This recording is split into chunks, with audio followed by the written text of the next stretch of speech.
Dans la nuit de lundi à mardi, policiers et pompiers ont été pris au piège dans un guet-apens à Limoges, un face-à-face qui a duré 4 heures. Ils ont essuyé notamment des tirs de mortier, des cocktails Molotov et des jets de pavés. On va d'abord faire le point sur les faits avec Corentin Brio et on en parle juste ensuite. Sur cette vidéo, on entend les tirs de mortier d'artifice et les cocktails Molotov tirés par des jeunes cagoulés. Pompiers et policiers sont ciblés alors qu'ils interviennent pour un véhicule incendié dans ce quartier sensible de Limoges dans la nuit de lundi à mardi. La nuit dernière, de nouveaux affrontements ont eu lieu et un policier a été légèrement blessé par un tir de mortier. Pour les forces de l'ordre, criminaliser ces guet-apens est nécessaire face à la gravité des événements. Il y a un mot qui m'insupporte depuis quelques semaines, qu'on entend un petit peu partout. C'est le mot de voyou. Ça veut dire quoi un voyou? Pour moi, c'est totalement dépassé.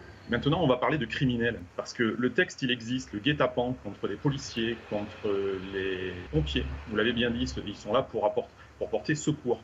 Ce sont des criminels. L'article 222-14-1 du Code de procédure pénale, il est là. Il faut l'appliquer.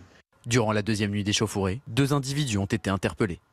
Jean-Christophe Couvi, là on revient sur les faits qui se sont déroulés dans la nuit de lundi à mardi. Il semblerait que la nuit qui vient de passer aussi a été mouvementée. Oui, il y a eu des échauffourées à Limoges, donc il y a une compagnie de CRS qui a été détachée là-bas pour appuyer mes collègues sur place. Donc il y a eu des blessés encore hier soir. Et vous savez que la première nuit d'émeute à Limoges, le directeur de la sécurité publique a réussi à récupérer, entre guillemets, à racler les fonds de tiroir. Il avait 20 fonctionnaires de police. 20 fonctionnaires de police qui faisaient face à une centaine de personnes dans les cités, enfin dans la cité. Et donc ça prouve bien à un moment donné qu'on a un déficit d'effectifs et qu'on n'arrive pas à faire face avec autant de personnes en face. Donc quand on est à 20 contre 100, effectivement on se fait contourner. Alors oui, il y a des préparations de guet-apens, c'est ça d'ailleurs qui est nouveau maintenant, c'est qu'à une époque, à la rigueur, il y avait des émeutes urbaines, mais il y avait toujours, j'allais dire, une revendication quelque part derrière à donner. Ou alors c'était sur un fait divers, un gamin qui avait un accident, où on accusait les policiers d'avoir commis des violences. Là maintenant, c'est plus du tout ça, on n'attend pas de revendications.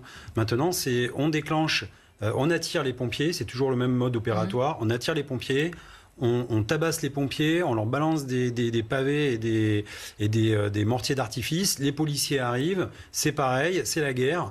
Et derrière tout ça, on voit bien que c'est organisé, qu'il y a des manœuvres de contournement des forces de police, on a mis des munitions de côté, et en fait, tout est préparé, c'est prémédité. Effectivement, mon collègue a raison, moi je vois trop de hashtags voyous sur les tweets, etc. C'est plus des hashtags voyous qu'il faut mettre, oui, c'est les mots ont leur importance. Oui, parce qu'en fait, le code pénal prévoit des mesures criminelles. C'est-à-dire que quand on est en bande organisée, que c'est prémédité, c'est aux assises, c'est pas en correctionnel, c'est aux assises. Et à un moment donné, il va falloir que la justice prenne ses patins et vraiment qu'il y en ait un magistrat qui dise voilà, mais maintenant je vais vraiment aller au bout du bout parce que la loi le permet. On a une loi qui est très, très répressive en France, qui est très forte, sauf qu'elle est rarement appliquée pour des raisons, j'allais dire, économes et pour faire une réponse un peu plus rapide. Donc il faut travailler justement sur la réponse, sur la rapidité de la réponse de la justice. Et nous, il nous faut des effectifs parce qu'on voit bien que voilà, à 20 contre 100, qu'est-ce que vous voulez qu'on fasse? On ne tient pas la rue. Il faut travailler en amont, il faut travailler la base. Mais justement, la base, c'est quoi? C'est aussi le respect. Le respect et l'ordre. Je suis désolé de le dire, mais c'est qu'en fait, on a des gamins qui ne savent plus ce que c'est que le respect, qui ne savent plus ce que c'est que l'autorité. Je pense que les parents sont désarmés, ils ont laissé tomber complètement, ils sont fait bouffer par leurs gamins. Et vous savez, la meilleure sociologie, quelque part, moi je dis, les hommes politiques devraient le faire assez souvent, c'est prendre un Uber ou un taxi, discuter avec les chauffeurs, qui viennent souvent d'ailleurs d'origines diverses, mais qui sont français, mais qui viennent d'origines diverses et qui eux-mêmes nous disent mais moi les gamins je les comprends pas parce que moi par exemple là je viens de prendre un Uber, personne française d'origine algérienne m'a dit vous savez monsieur, mais au bled ils feraient jamais ça avec la police parce qu'ils savent ce qu'ils risquent et parce que les policiers là-bas ils rigolent pas, et même en Algérie ils disent ici c'est pas la France. Donc vous voyez un petit peu, on est arrivé dans un système où maintenant on a perdu tellement d'années où en fait on fait plus du tout peur à cette jeunesse qui de toute façon disent bon les policiers qu'est-ce qu'ils vont faire de plus là, on va voir des magistrats, les magistrats vont prendre des mesures éducatives, oui mais c'est pas une punition en fait. Donc si vous voulez on est tombé tellement bas là-dedans dans la réponse forte d'un État, et quand on est délinquant on regarde, on va toujours vers le ventre mou et on regarde comment en face ça va réagir. Et si on réagit mollement, effectivement on prend le dessus. C'est la loi du plus fort chez eux, c'est comme ça, c'est très manichéen, mais c'est la loi du plus fort. Et nous, nos États, et d'ailleurs on ne le voit pas qu'en France, parce que c'est bien de faire du benchmarking un petit peu, enfin du benchmarking benchmarking, de regarder un petit peu ce qui se passe dans les pays européens. Et on voit d'ailleurs qu'en Suède, en ce moment, ils ont mal à la tête parce qu'ils se sont rendus compte que malgré les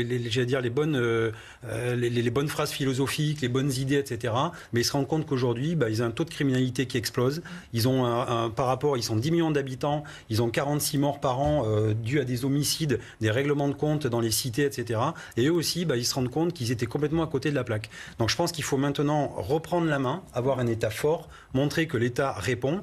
Mais sur tout le territoire français, quand on voit que Limoges, c'est 150 000 personnes, habitants, 150 000 habitants, qu'on commence à être dépassés, c'est passé inaperçu. La Martinique, on les a déjà oubliés, les Martiniquais. On est au 17e et 18e homicide depuis le début de l'année, dans la semaine. Hier soir, c'est des émeutes à Sevran. Hier, c'était Vitry. Mais je veux dire, il faut se poser des questions. Il y a quelques temps, c'était Alençon, petite ville de Normandie.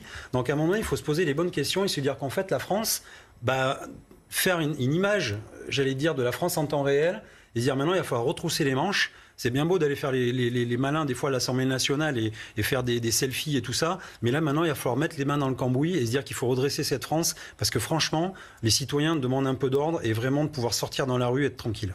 Je vais vous interroger sur Sevran dans une minute, mais juste une dernière question sur ces guet-apens. Est-ce que vous, en tant que force de l'ordre, c'est le cas aussi peut-être pour les pompiers, quand vous intervenez dans certains quartiers sensibles, vous avez une manière d'intervenir différente en vous disant peut-être qu'effectivement il y a un vrai problème, peut-être qu'on est en train de tomber dans un piège. Par exemple, les SOS médecins ne veut plus aller dans certains quartiers. Vous savez, quand on est dans une voiture de police et qu'on vous appelle sur les ondes et qu'on vous dit voilà, vous allez vous rendre cité des Bedottes parce qu'il y a un feu de poubelle.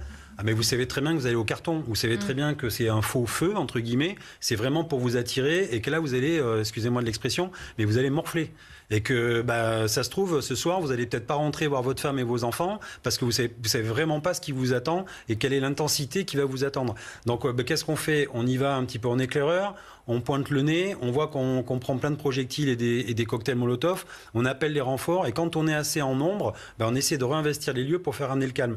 Moi, vous voyez, ce qui est révélateur, c'est qu'à Limoges, ce sont les habitants de la cité qui ont été éteints de l'incendie avec leur bidon d'eau et leur lance. Plus en mesure de le faire. Non, mais c'est quand même fou. Enfin, on est dans un pays démocratique, 6e puissance mondiale, et en fait, nos pompiers peuvent même plus aller éteindre un feu dans une cité parce qu'ils n'ont plus le droit d'accès. Enfin, je pense qu'à un moment donné, il va falloir arrêter, se réveiller, on va prendre des cachets et on va se dire mais où est-ce qu'on est? Est-ce que c'est pas les favelas au Brésil, mais bientôt ça va le devenir. Vous savez comment ça marche dans les quartiers, c'est-à-dire que nous, forces de l'ordre, on nous reproche par exemple de faire du contrôle d'identité. Alors on dit oui, le faciès, etc. Quand vous êtes un service public, ou alors vous venez pour faire du ravalement de façade justement parce que la cité elle est pourrie et parce que on a des moyens et on va ravaler la façade du bâtiment.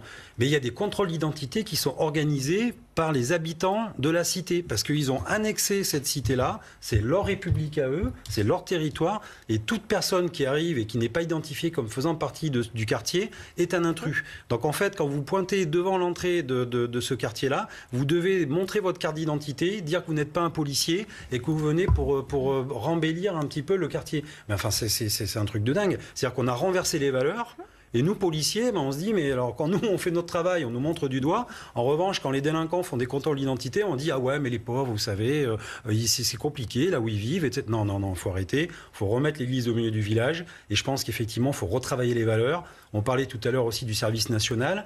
Qu'est-ce qui nous lie maintenant dans cette nation-là? À une époque, on donnait 10 mois ou 12 mois de notre vie pour la nation, pour le pays, pour la République. Or maintenant, en fait, on ne doit plus rien. On n'a que des droits et pas beaucoup de devoirs, en fait.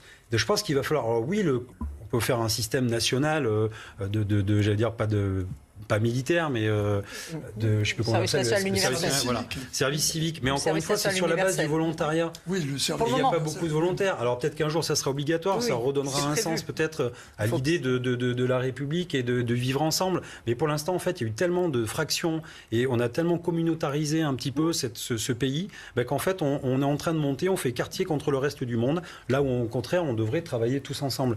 Mais il faut vraiment avoir une vision réelle des choses avant vraiment de s'y attaquer et non pas que du romantisme. Je voudrais qu'on dise un mot des événements qui ont lieu aussi à Sevran. Jean-Christophe Couvi, vous avez peut-être des précisions, c'est le même genre de situation? Même mode opératoire, hier soir à Sevran, feu de poubelle, les pompiers arrivent, les policiers arrivent, et puis là, voilà, c'est une pluie de projectiles, de pavés.